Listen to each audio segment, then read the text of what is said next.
जैसा कि आप सब जानते हैं कि फेडरल गवर्नमेंट की जानब से सेकेंडरी स्कूल टीचर्स और ट्रेन ग्रेजुएट टीचर्स की जॉब्स अनाउंस की गई हैं। पूरे पाकिस्तान से वो मेल्स एंड फीमेल जिन्होंने किसी भी सब्जेक्ट में बैचलर या मास्टर्स किया हुआ है वो इन टीचिंग जॉब्स के लिए अप्लाई कर सकते हैं। आज की वीडियो में ना सिर्फ अप्लाई करने का तरीकाकार बताऊंगा बल्कि स्टेप बाय स्टेप आप लोगों को ऑनलाइन अप्लाई करना भी सिखाऊंगा। चैनल पर नहीं हो तो वीडियो को लाइक करके सब्सक्राइब कर लीजिएगा। चलिए तरीकाकार जानने के लिए चलते हैं लैपटॉप की स्क्रीन पर। अस्सलाम वालेकुम everyone, I am Avaidh Chaudhary from education updates YouTube channel. Video को लाइक करके चैनल को सब्सक्राइब कर लें ताकि मजीद ऐसी इंफॉर्मेटिव वीडियोस के नोटिफिकेशंस आप लोगों को मिल सकें। तो चलिए व्यूअर्स, वीडियो का आगाज करते हैं। आप अपनी स्क्रीन पर देख सकते हैं मैं फेडरल गवर्नमेंट एजुकेशन इंस्टीट्यूशंस के जॉब पोर्टल पर मौजूद हूं। इसका लिंक आपको वीडियो के डिस्क्रिप्शन में मिल जाएगा, बट वीडियो को स्टार्ट से एंड तक पूरा देख लीजिएगा अगर आप इन जॉब्स के लिए कामयाबी से अप्लाई करना चाहते हैं, वरना एक छोटी सी गलती आपके एप्लीकेशन फॉर्म को रिजेक्ट भी कर सकती है। व्यूअर्स, आप अपने मोबाइल से भी अप्लाई कर सकते हैं, आप अपने पीसी से भी अप्लाई कर सकते हैं। मैं पीसी पर वीडियो इसलिए बना रहा हूं ताकि बड़ी स्क्रीन पर तमाम चीजें वाज़ेह नजर आ सकें। अब व्यूअर्स, यहां पर सबसे पहले देखें, जो यहां पे देखिए इन्होंने मेंशन किया है कि 54 सिटीज, पाकिस्तान के 54 सिटीज के अंदर इनके 358 इंस्टीट्यूट मौजूद हैं। ठीक हो गया व्यूअर्स। उसके बाद नीचे इन्होंने पहला सेक्शन एडवर्टाइजमेंट का दिया, ये एडवर्टाइजमेंट है और इस पर मैं ऑलरेडी एक वीडियो बनाकर अपलोड कर चुका हूं कि ये जॉब्स कौन सी हैं, रिक्वायरमेंट्स क्या हैं और इसमें जो है वो एज लिमिट, ये सारी चीजें सैलरी के हवाले से मैं बता चुका हूं आप लोगों को। वो वीडियो मैंने सेपरेट बनाई है, उस वीडियो का लिंक आपको वीडियो का डिस्क्रिप्शन में मिल जाएगा या आई बटन में मिल जाएगा। अगर देखना चाहते हैं अप्लाई करने से पहले आप उसको देख लीजिएगा, लेकिन इस वीडियो में जस्ट अप्लाई करने का तरीकाकार शेयर कर रहा हूं क्योंकि बहुत लोगों की रिक्वेस्ट आ रही थी। व्यूअर्स, यहां पर देखें आप सेकंड नंबर पर इंस्ट्रक्शन मिल रहा है कि अप्लाई कैसे करना है, वो मैं साथ साथ आप लोगों को बताता जाऊंगा। और कुछ लोग ये पूछ रहे थे कि इन जॉब्स को जो है वो परमानेंट किया जाएगा, इसके हवाले से कुछ अहम तरीन चीजें भी मैं साथ साथ अप्लाई करते हुए आपके साथ शेयर करूंगा, इसलिए वीडियो बड़ी फायदेमंद साबित होगी अगर आप इसको मुकम्मल देख लेते हैं। यहां पर व्यूअर्स आप देख सकते हैं लॉगिन एंड साइन अप का बटन मिल रहा है, आपने इसके ऊपर क्लिक करना है। जैसे आप इसके ऊपर क्लिक करेंगे देन आपके सामने लॉगिन पेज ओपन हो जाएगा। वो कह रहे हैं कि अपना शनाख्ती कार्ड नंबर और पासवर्ड देकर लॉगिन करें, लेकिन हम इस जो है वो वेबसाइट को पहली बार विजिट कर रहे हैं, हमारा भी अकाउंट नहीं बना हुआ। सबसे पहले हम इस पोर्टल के ऊपर जो है वो साइन अप करेंगे, अपना अकाउंट बनाएंगे, उसके बाद लॉगिन करेंगे। मैं साइन अप बटन के ऊपर क्लिक करता हूं, आप देख सकते हैं साइन अप पेज आ चुका है। सबसे पहले आपने अपना फुल नेम ऐड करना है, उसके बाद आपने अपना ईमेल एड्रेस लिखना है, ठीक है। उसके बाद व्यूअर्स आपने अपना शनाख्ती कार्ड नंबर लिखना है विद डैशेस, उसके बाद आपने कंफर्म शनाख्ती कार्ड नंबर लिखना है, अच्छा सा पासवर्ड देना है जिसे आप स्ट्रॉन्ग पासवर्ड कह सकते हैं, फिर पासवर्ड देना है और रजिस्टर बटन के ऊपर क्लिक कर देना है। जैसे आप क्लिक करेंगे तो देन आपकी जो है वो इस पोर्टल के ऊपर रजिस्ट्रेशन हो जाएगी, आपके पास जो है वो इसी तरह से लॉगिन पेज आ जाएगा। अब आपने जिस शनाख्ती कार्ड नंबर से रजिस्टर किया है वो शनाख्ती कार्ड यहां पे लिखना है नंबर और पासवर्ड लिखकर आपने लॉगिन बटन के ऊपर क्लिक करना है। जैसे आप लॉगिन बटन के ऊपर क्लिक करेंगे तो आप लोगों के सामने यहां पे देखें इस तरह से आपके अकाउंट का डैशबोर्ड ओपन हो जाएगा। अब यहां पे जीरो एप्लीकेशंस, यानी कि हमने अभी तक अप्लाई नहीं किया, अभी हम डैशबोर्ड के ऊपर आए हैं। अब हमने क्या करना है, पहली बार यहां पे देखिए जी, आपने सबसे पहले इसके ऊपर अपनी प्रोफाइल को बिल्ड करना है। आपने एनटीएस के थ्रू शायद अप्लाई किया हो। जब हम एनटीएस के थ्रू अप्लाई करते हैं किसी भी जॉब के लिए या इंटर्नशिप के लिए, हमें एनटीएस के ऊपर सबसे पहले अपनी मुकम्मल प्रोफाइल बिल्ड करनी पड़ती है, उसके बाद हम अप्लाई करते हैं। अब इसी तरह से आपने अपनी यहां पे प्रोफाइल बिल्ड करनी है। प्रोफाइल बिल्ड करने के लिए यहां पे आपको सबसे पहले पर्सनल इन्फो का जो है वो बटन मिल रहा है, आपने इसके ऊपर क्लिक करना है। जैसे आप इसके ऊपर क्लिक करेंगे तो आपके सामने रजिस्ट्रेशन फॉर्म ओपन हो जाएगा, ठीक है। व्यूअर्स, ये सिर्फ अप्लाई नहीं करूंगा बल्कि ये भी बताऊंगा कि आपने जो चालान है वो कैसे घर बैठे पे करना है। मैं सारी डिटेल, मैं जब भी वीडियो अप्लाइंग प्रोसीजर के वाले से बनाता हूं A to Z बनाता हूं। आपको मेरी वीडियो देखने के बाद किसी दूसरी वीडियो को देखने की जरूरत नहीं पड़ती, तो इस खुशी में एक छोटा सा लाइक कर दें। हम सबसे पहले यहाँ पे देखें personal information, qualification, post apply, ये सारी चीजें हम यहाँ पे स्टेप बाय स्टेप देखेंगे। हम सबसे पहले पर्सनल इन्फो के ऊपर क्लिक करके स्क्रॉल डाउन करते हैं तो आप यहां पे देखें जी, आपके सामने जो है वो बेसिक इंफॉर्मेशन का जो है वो यहां पे एक सेक्शन ओपन हो चुका है। सबसे पहले आपने अपना फुल नेम यहां पे लिखना है, वो खुद ब खुद आ जाएगा जब आप रजिस्टर करेंगे। आपने यहां पे अपना फादर का नाम लिखना है, ठीक है। उसके बाद यहां पे आपने जेंडर सेलेक्ट करना है, आप मेल हैं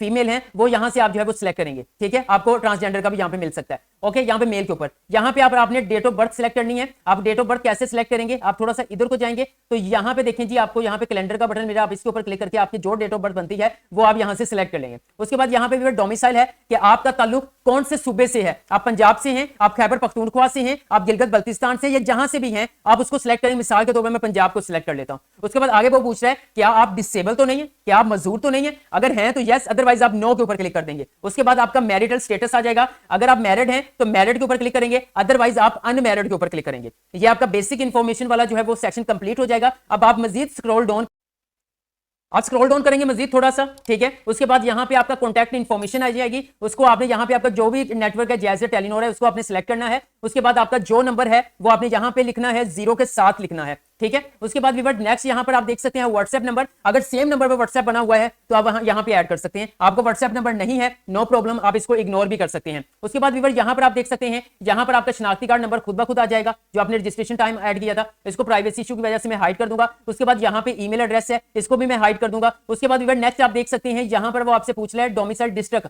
अब आप पंजाब के किस डिस्ट्रिक्ट से आपका ताल्लुक है वो आपने यहाँ पे ऐड कर देना। मिसाल के तौर पर मैं लाहौर कर देता हूँ। आपका सिटी कौन सा है, लाहौर है तो लाहौर, अदरवाइज अगर आपके डिस्ट्रिक्ट के अंदर कोई और सिटी आपका बनता है वो आप यहाँ पे ऐड करेंगे। उसके बाद आपका मजहब क्या है, मुस्लिम है क्या है, वो आपने ऐड करना है। उसके बाद मजीद थोड़ा सा स्क्रॉल डाउन करते हैं। अब नीचे आपने यहाँ पे अपना पोस्टल एड्रेस और परमानेंट एड्रेस लिखना है। अगर सेम है तो सेम लिख दें, अगर अलग अलग है ठीक है तो वो, क्योंकि पोस्टल एड्रेस आपके शनाख्ती कार्ड पे होता है, ठीक है। फिर परमानेंट एड्रेस जहां पर आप अभी कोई किराए वगैरह पे रह रहे हैं या वही आपका पोस्टल एड्रेस या आपका परमानेंट, तो वो दोनों आप सेम यहाँ पे लिख देंगे। लिखने के बाद यहाँ पर लिखा हुआ है जी सेव एंड नेक्स्ट, आपने इस बटन के ऊपर क्लिक करना है।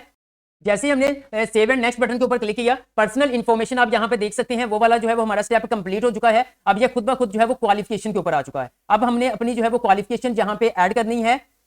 सबसे पहले यहां पर आप देख सकते हैं, यहां पे वो पूछ रहे हैं जी मैट्रिक का आप बताएं कि आपने मैट्रिक में क्या किया हुआ है, मतलब ए लेवल किया है या आपने मैट्रिक किया हुआ है, किस तरह की डिग्री है वो मैं आपको बताता हूं किस तरह से आपने ऐड करनी है। सबसे मैट्रिक के सामने सर्टिफिकेट, आपने मैट्रिक साइंस के साथ किया, आर्ट्स के साथ किया, टेक्निकल किया, ओ लेवल किया या अदर है कुछ, साइंस के मिसाल के तौर पर किया तो ये कर दिया। उसके बाद आप यहाँ पे अपने सब्जेक्ट मेंशन कर सकते हैं, ठीक है, फिजिक्स केमिस्ट्री या मेंशन जो है वो साइंस भी लिख सकते हैं या सब्जेक्ट भी आप मेंशन कर सकते हैं। उसके बाद आपकी परसेंटेज कितनी बनी थी, ठीक है, वो आपने बतानी है। आपका रजिस्ट्रेशन नंबर क्या है, आपके जो सनद है या रिजल्ट कार्ड है उसके ऊपर आपका जो है वो रजिस्ट्रेशन नंबर होगा, ठीक है। उसके बाद बोर्ड या यूनिवर्सिटी, मतलब यहाँ पे आपने अपना बोर्ड मेंशन करना है कि आपने 22 लाहौर से किया है या फिर आपने 22 सरगोदा से किया है, जहां से भी किया है। उसी तरह व्यूअर्स ये इंटरमीडिएट है तो इंटरमीडिएट का यहाँ पे आपने आईसीएस किया है, एफए किया, आईकॉम, डीएई, एफएससी क्या किया हुआ है वो इसी तरह आप सब्जेक्ट उसके मेंशन करेंगे, परसेंटेज लिखेंगे, रजिस्ट्रेशन नंबर लिखेंगे और बोर्ड का नाम लिख देंगे। उसके बाद आपने बीएस किया हुआ है, बैचलर 14 साल एजुकेशन किया हुआ है, मतलब जैसे कि आपको मालूम है जो टीजीटी या ट्रेन ग्रेजुएट टीचर उस पर कम से कम 14 साल एजुकेशन वाले अप्लाई कर सकते हैं, ठीक है। तो यानी आपने बीए, बीएससी, बीकॉम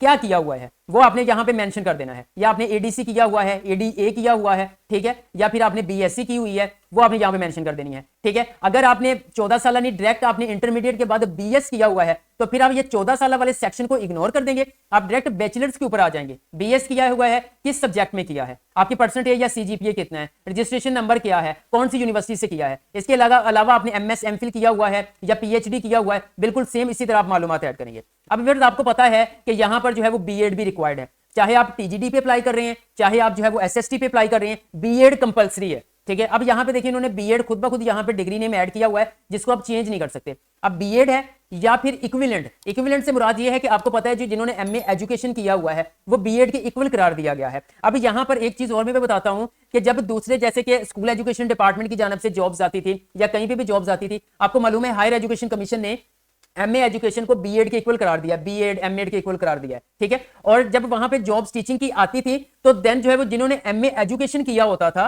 ठीक है, एमए एजुकेशन कोई सब्जेक्ट स्पेशलिस्ट उनको नहीं चाहिए, ऐसे ही आपका ईएसटी के लिए या पीएसटी के लिए, तो एमए एजुकेशन जिन्होंने किया है उनसे बीएड रिक्वायर्ड नहीं होता था।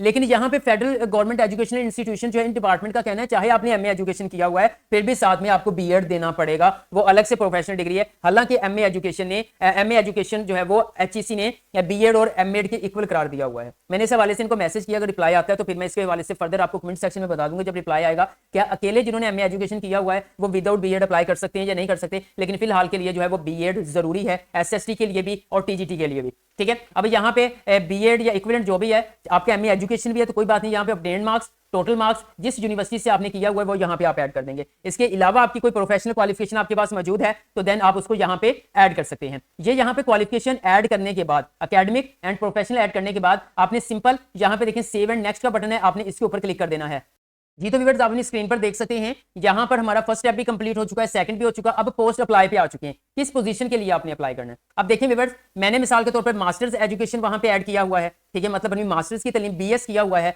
तो देन बीएस ऐड किया है तो ये वाली सारी पोजीशन मेरे पास शो हो चुकी है। वो कह रहे हैं कि आप सेकेंडरी स्कूल टीचर 17वें स्केल के लिए भी अप्लाई कर सकते हैं और आप जो है वो फिर ट्रेंड ग्रेजुएट टीचर के लिए भी अप्लाई कर सकते हैं। और आप यहाँ पे एक और चीज देख सकते हैं, हर पोजीशन के साथ मेल मेल लिखा रहा है। क्यों? क्योंकि पीछे जेंडर मैंने मेल सेलेक्ट किया है, इसलिए उन्होंने जस्ट मेल की जो है वो वैकेंसीज मेरे सामने शो कर दी हैं। आप पीछे से फीमेल सेलेक्ट करके आएंगी तो यहाँ पर फीमेल का डाटा आपके साथ बिल्कुल सेम तरीके से शेयर होगा। ठीक है, अब आप जो है वो अगर बीएस किया हुआ है, मतलब आपकी 16 साल एजुकेशन है, आप सेकेंडरी स्कूल टीचर एसएसटी के लिए भी अप्लाई कर सकते हैं, आप ट्रेंड ग्रेजुएट टीचर के लिए भी अप्लाई कर सकते हैं। बट ट्रेंड ग्रेजुएट जो है वो रेलेवेंट सब्जेक्ट आ जाता है, मैथ है, उर्दू है, केमिस्ट्री है, बायोलॉजी है, फिजिक्स एंड इंग्लिश है। मतलब इसमें आपने किया हुआ है तो आप अप्लाई कर सकते हैं, अदरवाइज फिर आप एसएसटी के लिए अप्लाई करेंगे। ठीक है, और अगर आप जो है वो वैसे आपने 14 साल बीए बीएससी की हुई है, एडीए या एडीएस किया हुआ है, फिर भी आपने इन रेलेवेंट सब्जेक्ट में कोई सब्जेक्ट पढ़ा है तो आप उसके लिए अप्लाई कर सकेंगे, अदरवाइज नहीं कर सकते। अब मिसाल के तौर पर यहाँ पे मैं सेकेंडरी स्कूल टीचर के ऊपर क्लिक कर देता हूँ कि मैंने इसके लिए अप्लाई करना है। आपने जिसके लिए भी अप्लाई करना है तो आप यहाँ से सिलेक्ट कर सकते हैं। अब ये कंफर्म नहीं है, वो आगे चल के पता चलेगा कि क्या अगर दोनों पे अप्लाई करना है तो वोचर क्या बनेगा। वैसे बताया जा रहा है शायद 1250 या 1200 रुपए जो है इसकी फी है। तो क्या मैं दोनों सेलेक्ट कर लेता हूं ताकि जिन लोगों ने अप्लाई करना है दोनों वैकेंसीज के ऊपर, तो क्या उनके लिए वोचर क्या आएगा। तो सिंपल मैं यहाँ पे मिसाल के तौर पर मैंने फिजिक्स बायोलॉजी केमिस्ट्री ये तो पढ़ा ही नहीं है, मैंने कंप्यूटर साइंस में मास्टर्स किया हुआ है, चले मैं इंग्लिश कर देता हूँ ये ले। ठीक है, अब मैं इसको लेके चलता हूँ आगे। ये इसलिए 2 सिलेक्ट किए हैं ताकि जो दोनों वैकेंसीज पे अप्लाई करना चाहते हैं उनके लिए आगे वोचर क्या आएगा। ठीक हो गया ना, वैसे मैं एक को भी लेके चल सकता था। अच्छा, यहाँ पे देखें जी टेस्ट सिटी, आप किसको प्रेफर करेंगे। मैंने पहली वीडियो में बताया था कि ये जो है वो 6 सेंटर्स ही आपके बनेंगे, चाहे आप जहां से भी हैं आपको अपने करीबी सेंटर में आना पड़ेगा। ओके, जैसे कि मुल्तान, लाहौर, मैंने लाहौर को लेके चल रहा हूं तो मैं लाहौर सेलेक्ट कर देता हूं। टेस्ट प्रेफर टू, मतलब कि अगर लाहौर नहीं बनता तो कहां पे बने भाई, लाहौर ही बने मेरा, इसके अलावा तो मैं कहीं पे जा ही नहीं सकता। उसके बाद नेक्स्ट आ जाता है एज रिलैक्सेशन। ठीक है, एज रिलैक्सेशन से मुराद ये है कि आप जो है वो कोई एज उम्र की हद में जो है वो रायत लेना चाहते हैं कि आप इन कैटेगरी, आप ऑलरेडी सर्वेंट हैं, आप रिटायर्ड पर्सन हैं, आप डिसेबल हैं, आप कॉन्ट्रैक्ट बेसिस पे चल रहे हैं, अगर हैं तो जिस पे भी रायत लेना चाहते हैं आप उसके ऊपर क्लिक करेंगे। तो मेरा इसमें किसी में भी रायत लेना नहीं बनता, तो मैं सेव एंड नेक्स्ट बटन के ऊपर क्लिक कर देता हूं। तो व्यूअर यहाँ पे देख सकते हैं उसने एरर दे दिया है, वो कह रहा है जो प्रेफर्ड सिटी है ना वो सेम नहीं होने चाहिए। मतलब कि अगर आपने एक लाहौर को सिलेक्ट किया है तो दूसरा आप किसी और को सिलेक्ट करें। तो जस्ट आप लोगों को समझाने के लिए मैं रावलपिंडी यहाँ पे कर देता हूँ। ठीक है, उसके बाद मैं नेक्स्ट जो है वो सेव एंड नेक्स्ट बटन के ऊपर यहाँ से क्लिक करता हूँ। जी, तो व्यूअर्स आप देख सकते हैं 3 सेक्शन हमारे कंप्लीट हो चुके हैं। ठीक है, अब चलान फॉर्म पे आ चुके हैं। अब हम देखते हैं कि चलान की क्या सूरत, हमने पीछे से 2 पोजीशन सेलेक्ट की हैं तो चलान की क्या सूरत रहती है। वो कह रहे हैं कि आपने जो है वो you have applied for the following post. यहाँ पे देखें वो कह रहे हैं कि आपने 2 के लिए अप्लाई किया तो भाई अलग अलग उन्होंने चलान बना दिया है। ठीक है, गलत बात है, एक ही चलान के अंदर भी हो सकता था। चलें खैर, सेकेंडरी स्कूल टीचर 1250 रुपए एक पोजीशन का चलान बनता है, जो वोचर आपने पे करना है। ठीक है, मैं पीछे से आप लोगों को समझाने के लिए 2 सिलेक्ट की थी तो इसलिए इन्होंने जो है यहाँ पर 2500 बना दिया है, मतलब दोनों पोजीशंस का 2500। ओके, नेक्स्ट बढ़ते हैं। जैसे थोड़ा सा स्क्रॉल डाउन किया तो यहाँ पे आप देखते हैं सिलेक्ट योर बैंक, किस बैंक के थ्रू आप फी पे करना चाहते हैं। तो व्यूअर्स यहाँ पे उन्होंने वो लिमिट लगा दी है कि आप यूनाइटेड बैंक लिमिटेड के थ्रू यानी यूबीएल के थ्रू ही पे कर सकते हैं। चलें खैर, यहाँ पे यूनाइटेड बैंक लिमिटेड के ऊपर क्लिक करते हैं और डाउनलोड चलान फॉर्म के ऊपर मैं क्लिक करता हूँ।